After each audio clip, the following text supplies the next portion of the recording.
है चूनिया का, जहां चूनिया के निजी इदारे की तलबा का अनोखा अंदाज। कोरोना वायरस के बायस तालीमी इदारों में छुट्टियां क्या हुई कि मनचले तलबा सड़कों पर निकल आए।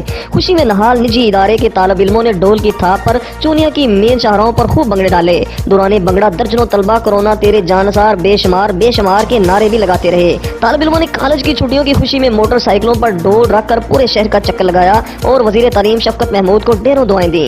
रिपोर्ट राना मोहम्मद तलहा, तहसील रिपोर्टर चूनिया।